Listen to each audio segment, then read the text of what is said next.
Assalamualaikum warahmatullahi wabarakatuh. Waalaikumsalam. Alhamdulillah wassalatu wassalamu ala Rasulillah Sayyidina Muhammad ibni Abdillah wa ala alihi wa sahbihi wa mawala, amma ba'du. Alhamdulillah, pada sore hari ini kita kembali melanjutkan kajian rutin Kitab Bulughul Maram. Saat ini kita sampai di dalam Kitabus Shalah, yaitu kitab tentang sholat, bab yang ke-6, Babul Masajid, bab tentang masjid-masjid, hadis yang ke 209. Wa an Anasin radhiyallahu anhu qala, dan dari Anas radhiyallahu anhu beliau berkata, qala Rasulullah sallallahu alaihi wasallam, telah bersabda Rasulullah sallallahu alaihi wasallam, "Uridat alayya, telah diperlihatkan atasku, ujuru ummati, pahala yang didapat oleh umatku, hattal qadatu, hingga kotoran, yukhrijuhar rajulu, yang dikeluarkan oleh seorang laki-laki, minal masjidi, dari masjid." Rawahu Abu Dawud, diriwayatkan oleh Imam Abu Dawud, wa Tirmidzi, dan Imam At-Tirmidzi, wastaghrabahu, dan dinilai gharib oleh Imam At-Tirmidzi, wa sahhahahu Ibnu Khuzaimah, dan dinilai sahih oleh Ibnu Khuzaimah. Faham maksud hadisnya? Ya. Jadi Anas bin Malik radhiyallahu anhu ini menyampaikan bahwa Nabi Shallallahu alaihi wasallam bersabda, telah diperlihatkan atasku seluruh pahala yang dikerjakan oleh umatku, sampai-sampai pahala mengeluarkan kotoran, sampai-sampai seorang laki-laki yang mengeluarkan kotoran dari masjid itu terlihat pahalanya. Paham ya? Paham ya? Ada yang tidak paham masih? Bingung masih? Saya ulangin sekali lagi, soalnya pahamnya ada serentak, ada kompak. Telah diperlihatkan kepadaku, kata Nabi Shallallahu alaihi wasallam, pahala yang dikerjakan oleh umatku. Jadi semua macam-macam pahala yang dikerjakan Rasulullah itu nampak, melihat gitu loh. Sampai urusan yang sepele, yaitu kotoran yang ada di dalam masjid dikeluarkan oleh seorang laki-laki, itu kan ada pahalanya. Nah, pahalanya itu Rasulullah juga nampak pahala tersebut. Paham? Ya. Kalau udah paham lagi, nanti tonton video YouTube-nya ya. Ya, kita lanjutkan ke syarahnya. Yang pertama, pahala umat ditampakkan pada Nabi Muhammad SAW terjadi pada Lailatul Mi'raj, pada malam Mi'raj. Jadi peristiwa Isra dan Mi'raj masih ingat ceritanya? Atau jangan-jangan tidak pernah tahu ceritanya Isra dan Mi'raj? Cuma tahu kalau waktunya Isra Mi'raj, Mi'ratan, tapi tidak tahu isi ceritanya. Ya, betul nggak ini? Tahu nggak ceritanya Isra Mi'raj? Apa Isra itu? Perjalanan Nabi dari Masjidil Haram ke Masjidil Aqsa. Nah, kemudian Mi'raj itu apa? Perjalanan Nabi dari Masjidil Aqsa di Palestina menuju Sidratul Muntaha. Dari Masjidil Aqsa menuju Sidratul Muntaha. Nah, dalam perjalanan dari Masjidil Aqsa menuju Sidratul Muntaha itu melewati banyak tujuan. Jadi melewati dari langit pertama sampai langit ketujuh. Di setiap lapisan langit itu berjumpa dengan para nabi. Seperti contoh, di langit yang pertama berjumpa dengan Nabi Adam alaihissalam. Terus 2, 3 sampai langit ke-6 berjumpa dengan Nabi Musa, langit ke-7 berjumpa dengan Nabi Ibrahim. Nah, kemudian Nabi Muhammad ini juga melakukan perjalanan ke surga dan neraka. Ditampakkan satu persatu, setiap melewati neraka itu kan ada tempat-tempatnya. Nah, setiap melihat siksaan-siksaan tertentu, Rasulullah selalu menanyakan kepada malaikat Jibril, gambaran apa ini wahai Jibril? Seperti satu contoh, Rasulullah melihat ada sekelompok kaum yang lidahnya ini ditarik, kemudian ambil gunting, digunting lidahnya, kemudian tumbuh lagi lidah yang baru, ditarik lagi, gunting lagi, guntingnya dari api. Begitu seterusnya. Maka Rasulullah bertanya, gambaran apa ini wahai Jibril? Dijawab oleh Jibril, ini adalah gambaran umatmu nanti yang pintar ngomong tapi tidak pandai mengerjakan, pintar nyuruh orang berbuat baik tapi dia sendiri tidak mengerjakan kebaikan itu, pandai berjanji tapi tidak pandai menepati, pandai untuk mengumbar janji-janji kebaikan tetapi tidak ditepati. Nah ini sekarang sudah musim yang begitu ya, musim janji-janji mengumbar kebaikan tetapi ketika apa yang diinginkan tercapai janjinya tidak dipenuhi. Nah ini model-model begini tuh nanti lidahnya bakal dipotong di neraka. Lewat lagi ada orang yang tangannya dipotong. Setelah tangannya dipotong, tumbuh lagi tangan baru. Potong lagi, tumbuh lagi tangan baru. Ditanya oleh Rasulullah, gambaran apa ini wahai Jibril? Dijawab oleh Jibril, ini adalah gambaran umatmu nanti yang suka mencuri. Jadi orang yang suka mencuri itu kan kisosnya hukuman di dunia adalah potong tangan.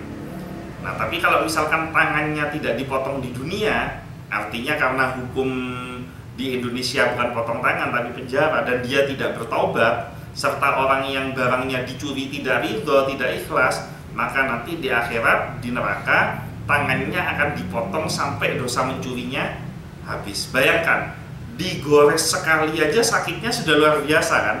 Ambil silet, gores, jangan dipotong, digores gitu aja, itu kan sakit kan. Ini dipotong, tangan ini dipotong, ya rasa sakit dipotong itu, setelah dipotong oleh Allah ditumbuhkan, sementara rasa sakitnya belum hilang, ditumbuhkan tangan yang baru dan dipotong lagi.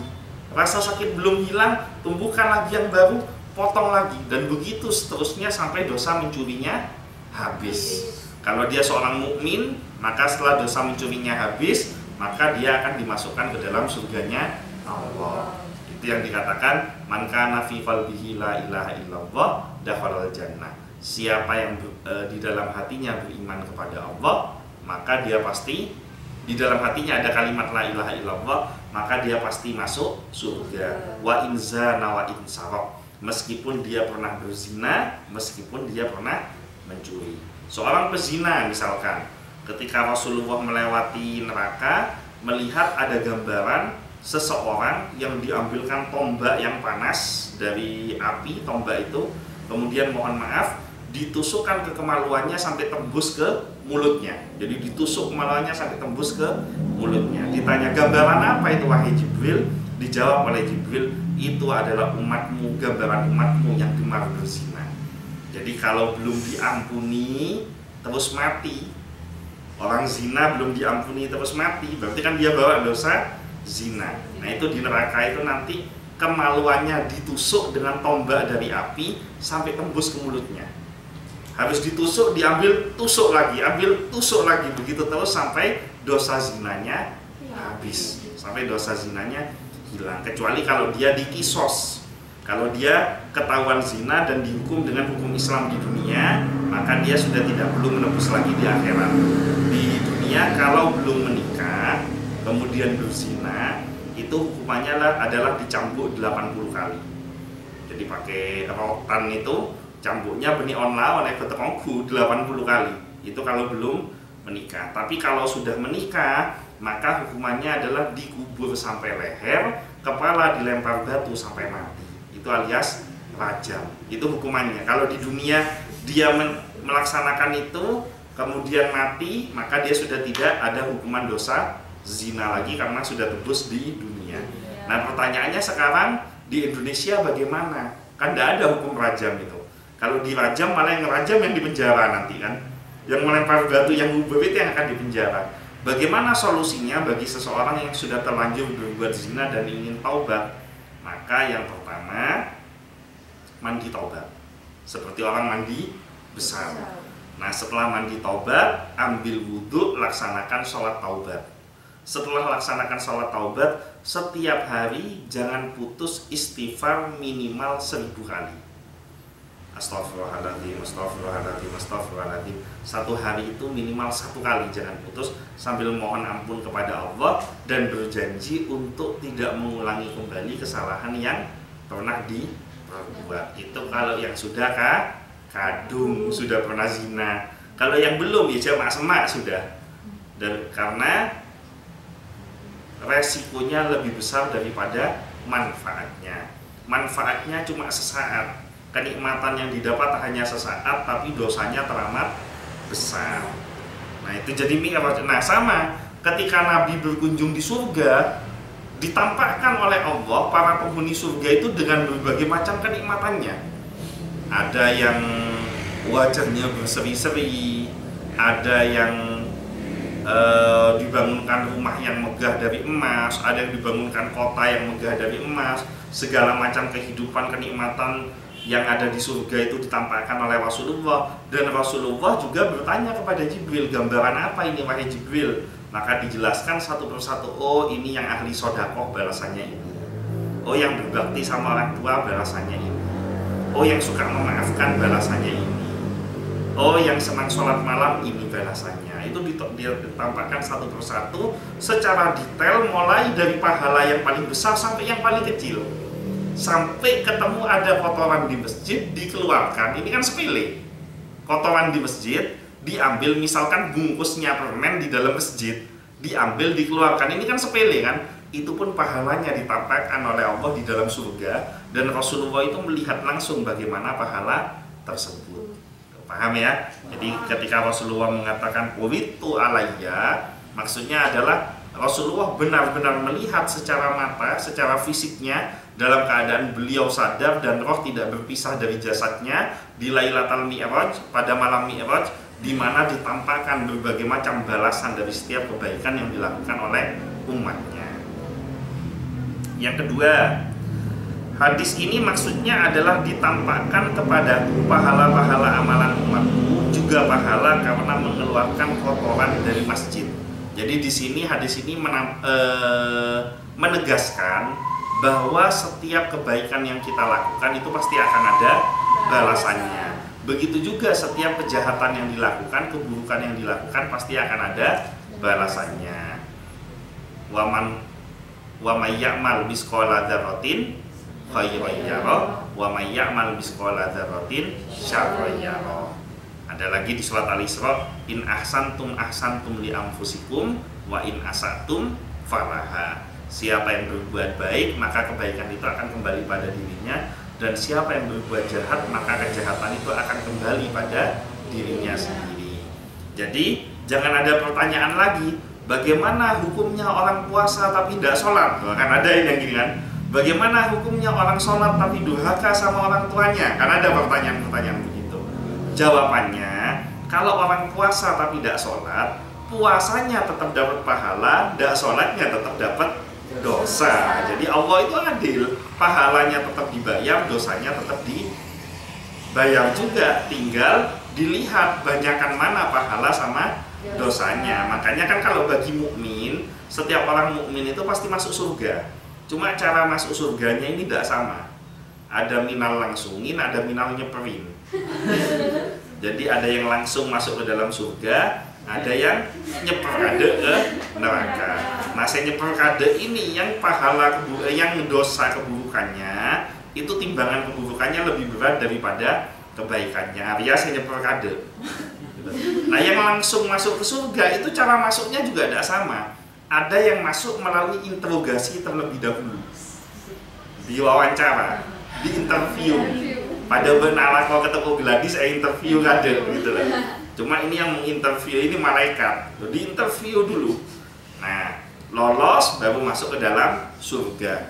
Ada yang masuk surga dan lewat interview, jadi langsung masuk begitu saja, bighairi hisab, masuk tanpa melalui perhitungan amal baik dan buruk. Nah, ada amalan-amalan tertentu yang membuat seseorang itu masuk surga bighairi hisab. Salah satunya adalah mati syahid. Mati syahid itu banyak, tidak cuma kamu pergi ke Afghanistan ikut perang atau ke Israel, ke Palestina ikut perang. Mati syahid itu kamu berangkat kerja, niatnya untuk mencari nafkah karena Allah, na'udzubillah, di tengah jalan ternyata kamu meninggal dalam keadaan berangkat kerja, maka kamu meninggal dalam keadaan mati syahid. Atau waktu virus corona kemarin kamu membawa iman, kamu iman kepada Allah, tidak meninggalkan semua perintahnya, kemudian ditinggalkan larangan-larangannya, istiqomah ibadah kepada Allah, tahu-tahu corona mati, meninggalnya itu mati syahid juga. Atau seorang ibu yang melahirkan anaknya, kemudian dia meninggal ketika proses melahirkan anaknya, dan dia seorang mukminah, maka dia matinya juga mati syahid. Jadi banyak jalannya orang mati syahid itu. Tidak harus berperang di medan perang gitu. Dengan bertempur untuk urusan kebaikan itu kan tidak harus pakai senjata. Pakai jarimu saja kamu sudah bisa bertempur. Misalkan kamu mengupload status-status yang isinya dakwah, kemudian perang dengan statusnya orang-orang yang isinya kemaksiatan, itu kamu sudah perang, sudah jihad gitu. Jihad melalui medsos kan gitu, jihad status. Jadi intinya itu kita hidup itu berusaha berjihad terus, supaya kalau seandainya Allah mencabut nyawa kita, mudah-mudahan meninggalnya kita itu dinilai syahid. Dan tanda-tanda orang meninggal bi ghairi hisab itu kelihatan sebenarnya. Meninggalnya itu kalau waktunya bagus dan cara matinya bagus, biasanya bi ghairi hisab. Meninggalnya waktu baca Quran, kan ada toh? Meninggal waktu sholat, meninggal waktu sujud, meninggal waktu puasa. Nah itu insya Allah bi ghairi hisab. Meninggal waktu baca sholawat, insya Allah bi ghairi hisab. Nah yang palang ini kalau meninggal waktu maksiat, tepak mendem meninggal, tepak mabuk meninggal gitu, tepak ngefly pas meninggal. Ini yang parseko ini. Kamu ikut pengajian ini, sekarang ikut kajian seperti ini, pas ngantuk-ngantuk tertidur mati, itu mati syahid.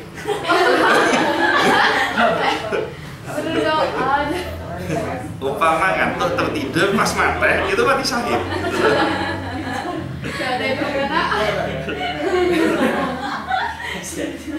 Karena mati dalam keadaan baik.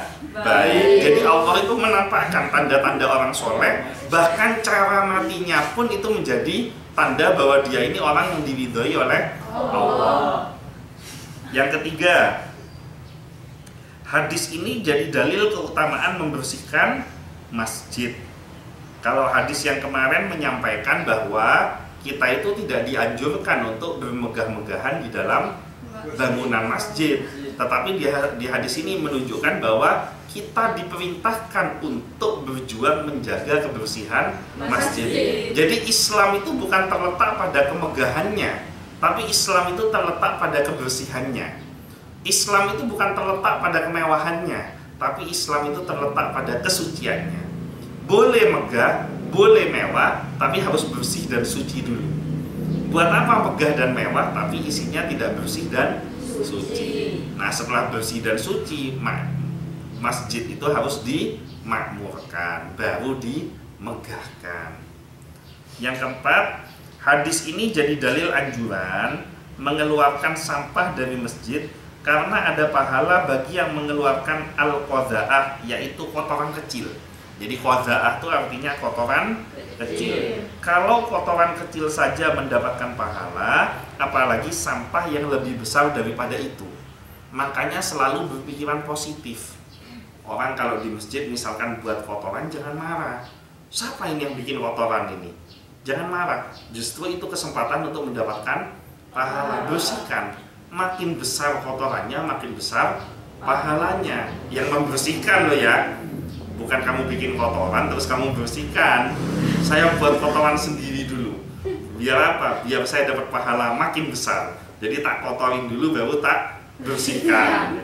Itu namanya nyampe kelakuan kalau kayak gitu. Makanya salah satu orang yang punya pahala besar itu adalah marbot masjid. Kalau ikhlas, marbot masjid itu kalau ikhlas pahalanya besar. Dan jangan, ini pesan ya, kalau misalkan ada di antara kalian yang jadi marbot masjid, jangan mengharapkan bayaran dari bersih-bersih masjid.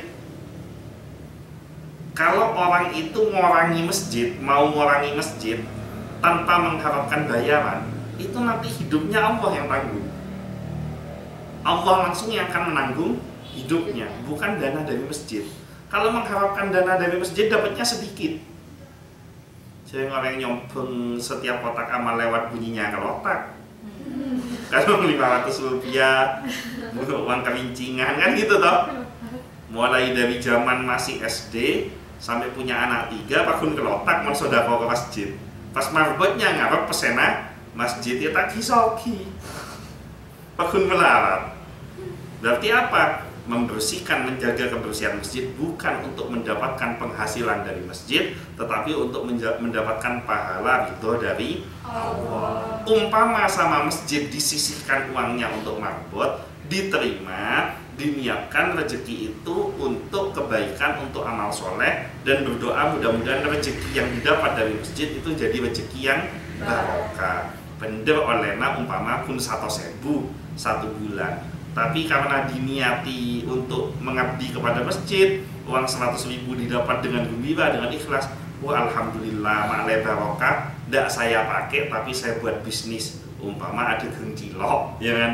Atau ada geng cindul umpama. Karena barokah, lama-lama jadi bos cindul, jadi bos cilok, soki. Orang kaya dari cindul itu ada loh. Saya punya kenalan di konser itu, Dawat Ayu itu. Ken Dedes itu asalnya cuma 1 itu. Sekarang di mana-mana kan ada Dawat Ayu Ken Dedes itu. Karena barokah jualan cindul. Nah, salah satu amalannya apa? Setiap bulan Maulid tidak pernah libur menyelenggarakan Maulid kepada Nabi Muhammad SAW. Pasti bikin Maulid dalam kondisi apapun. Barokahnya Maulid itu usahanya berkembang. Nah, Maulid itu kamu bukan harus bikin Maulid yang besar, disesuaikan kemampuan. Kalau misalkan kamu mampunya di masjid ada maulid, kamu mampunya sodako ajem, ya teragi ayamnya. Keng masak kade, jangan ayam yang masih nyugel itu dibawa. Kalau mampunya umpama gedeng, ya bawa itu sudah pisangnya. Kalau umpama mampunya jambu monyet oleh kokun, ya kan lumayan usaha kan gitu mentek, ya bawa sudah itu. Umpama taklah meleh jambu monyet ya minimal gembira motak kita harapkan sama gelu geng. Jadi artinya apa? Artinya bermaulid itu tidak harus mengeluarkan uang yang banyak, tapi disesuaikan kemampuan. Jangan sampai tukang tambal ban itu pengeluarannya ngikuti yang punya pabrik ban. Itu bahaya, karena pemasukan tukang tambal ban tidak sama dengan yang punya pabrik ban. Jadi pengeluarannya disesuaikan dengan kondisi masing-masing. Islam tuh mengajarkan gimana? Kalau zakat mal itu berapa persen? 2,5% dari harta yang telah mencapai nisab dan haulnya. Berarti Islam tidak mematok jumlahnya sekian, tetapi persentasenya yang disebutkan. Artinya kalau dapatnya sedikit, ya keluarnya jangan banyak. Kalau dapatnya banyak, ya keluarnya lebih banyak, kan begitu. Nah, terus pertanyaannya, gimana dengan orang-orang yang sodako ekstrim? Sodako ekstrim itu maksudnya kamu sudah kepepet, yang nggak setia kan, banyak saya kepepet kan? Kondisi kepepet, gaji belum dapat misalkan, cek butuhnya, uang tinggal itu sudah, ya kan? Butuh misalkan pengeluaran 500.000, uang tinggal 50.000. Arya elik balik dari rumah tak kira bisa cokop ini. Mau dibolak-balik sampai 10 kali Pak Gun, 50.000 kan gitu. Mau usaha lah tak nemu. Nah, gimana caranya? Boleh sesekali sodakoh. 50.000 itu saya pernah jalankan dulu, punya kebutuhan, kewajiban harus bayar 30 juta, uangnya tinggal 2 juta. Beli di rumah tak bisa lah. Sudah berjuang gimana lah tak bisa lah. Pas saya itu sudah tinggal 2 juta lah, ada oleh lah. Dan 2 juta itu kalau dibayarkan tidak ngefek, karena 30 juta yang dibutuhkan. Nah, akhirnya apa yang dilakukan? Sudah usaha sebagai manusia sudah dilakukan tak medes, akhirnya pakai usaha terakhir. Ini usaha apa ya? Usaha beknenget kalau ini usaha terakhir. Saya bilang gini, ya Allah, saya punya uang tinggal 2 juta. Pengeluaran saya 30 juta. Ini 2 juta tidak akan bisa menyelamatkan yang 30 juta ini. Jadi, sekarang uang 2 juta ini tak setorkan ke engkau ya Allah, sambil ke masjid bisa ya, sedekah ke masjid 2 juta ini. Saya setorkan ke Allah 2 juta. Nah, urusan yang 30 juta itu urusannya Allah. Itu ternyata luar biasa. Setelah saya sedekah 2 juta, sampai seminggu nggak dapat uang. Pak Gun gitu. Tapi ajaibnya, harusnya yang nagih itu jatuh tempo, dia bisa menunda sampai uangnya dapat. Jadi Allah itu kadang-kadang ngasih bantuan kepada kita bukan pakai pikiran kita, tapi pakai caranya Allah. Jadi kamu kan kepinginnya kamu tuh kalau sodako 2 juta, nih ya Allah saya sodako 2 juta, nanti tolong ya balikin 30 juta saya mau bayar utang misalkan gitu loh. Itu kan ngatur Allah namanya kalau kayak gitu. Ini saya sodako 2 juta, urusan saya terserah Allah. Nah, iya sudah. Apa namanya? Serahi kol bungkol lah gitu, kasihkan kol bungkol sudah. Dan itu dengan cara begitu biasanya ada jalan keluar. Tapi nunggu kepepet dulu, usaha dulu. Jangan belum kamu sudah langsung pasrah bungkol sebelum usaha. Ya salah lagi ya. Apa boleh saya akabin kun Kiki ini yang laki. Umpama Kiki waktunya mau gajian sudah dapat uang ini ya kan. Dapat uang bukan dikasihkan ke istri ke masjid. Saya serahkan uang saya ke masjid, istri saya biar Allah yang mengaturnya. Gentong di matuaban. Gentong di matuaban. Itu maksudnya kalau kepepet sudah tidak ada, semua pertolongan sumbernya dari Allah, tapi kita wajib ikhtiar dulu. Kalau sudah mentok ikhtiar kita tidak ketemu, baru dipasrahkan ke Allah. Dinalah melatak oleh ya oleh lah elang ya elang lah horot. Itu kalau sudah terakhir, tapi sudah berjuang dulu. Kok nyampe ke sini? Jadi artinya kotoran kecil saja mendapatkan pahala, apalagi sampai yang lebih besar daripada itu. Intinya makin kita diuji kesulitan oleh Allah, makin banyak berbuat kebaikan. Karena kebaikan-kebaikan yang kita lakukan itu bisa jadi wasilah untuk menyelesaikan kesulitan-kesulitan kita. Bisa jadi orang itu disulit karena dikasih kesulitan sama Allah tuh karena dosa-dosanya. Jadi Allah itu kan menakdirkan ini semua ada rezekinya. Ini tak kasih masukan dulu. Ini memotivasi semua karyawan termasuk saya ya. Jadi orang itu bisa jadi dikasih kesulitan oleh Allah dan tidak cepat dapat jalan keluar itu karena dosanya. Misalkan begini, ini kita, gelas ini kita, air itu rezeki dari Allah. Setiap kita buat dosa, kita bikin lapisan kecil di atas gelas. Karena dosanya kita makin lama makin banyak, akhirnya gelasnya ketutup. Nah, tutup ini dosanya. Nah, kalau sudah gelasnya ditutup, mau air ditotak kayak apa, tidak akan masuk ke dalam gelasnya. Nah, caranya gimana supaya dosa ini terhapus? Tutupnya ini diangkat, gimana caranya? Karena kalau kepingin airnya masuk, berarti kan tutupnya harus dilepas dulu kan? Berarti kalau kepingin rezekinya masuk, dosanya harus bersih dulu. Gimana caranya? Yaitu wadbi'is sayyi'atal hasanata tambuha. Iringilah perbuatan-perbuatan buruk dengan kebaikan. Kalau kamu sudah melakukan keburukan 1 kali, kamu harus melakukan kebaikan 2 kali. Kalau kamu gak sengaja buat 10 keburukan, kamu buat 20 kebaikan. Maka insya Allah kebaikan-kebaikan yang kamu lakukan akan menghapuskan dosa-dosamu. Dan kalau kamu sudah terbiasa baik, kamu jadi gak biasa untuk berbuat buruk. Jadi dibiasakan berbuat baik, dibiasakan jadi orang baik. Dimulailah dengan minimal membersihkan kotoran yang ada di masjid atau kotoran yang ada di hadapanmu, udah harus masjid. Misalkan di rumah tetanggamu kok ada kotoran, kok di terasnya beda temancoknya ayam misalkan. Nah kemudian orang di dalam rumahnya sedang keluar kota, nggak ada orang di dalam rumahnya. Nah kamu datang, kamu bersihkan, tapi tolong pagarnya dibuka karena kalau ditutup disangka maling kamu.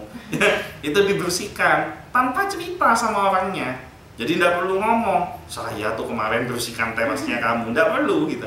Nah insya Allah kebaikan-kebaikan semacam itu akan mendapatkan pahala dari Allah. Lebih bagus membantu orang tanpa diketahui oleh orang tersebut.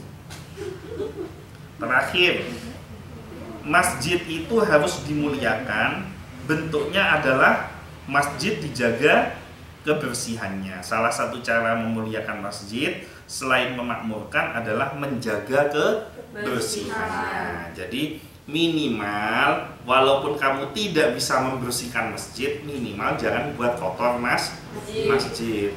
Ini kadang ada orang perjalanan, saya kadang-kadang kesel. Perjalanan di tengah jalan sudah ada sholat di masjid, tidak ikut bersih-bersih di masjid, makan di halamannya masjid, di terasnya masjid, dan bekas-bekas makannya tidak dibersihkan, akhirnya masjidnya menjadi kotor. Itu tidak memuliakan masjid. Jadi masjid itu harus betul-betul dijaga kebersihannya. Kalau tidak bisa, minimal jangan bikin kotor. Itu artinya kamu menjaga kemuliaan masjid. Ada pertanyaan sampai sini? Nggak ada. Mudah-mudahan semuanya panjang umur, sehat, selamat, semua impian dan cita-citanya tercapai, dan mudah-mudahan kita semua mendapatkan syafaat dari Nabi Muhammad SAW. Al-Fatihah. Alhamdulillahirabbil alamin arrahmanir rahim maliki yaumiddin. Iyyaka na'budu wa iyyaka nasta'in ihdinas siratal mustaqim siratal ladzina an'amta 'alaihim. Mungkin itu saja yang bisa saya sampaikan. Mudah-mudahan semuanya sehat dan panjang umur. Amin. Wabillahi taufiq wal hidayah. Wassalamualaikum warahmatullahi wabarakatuh.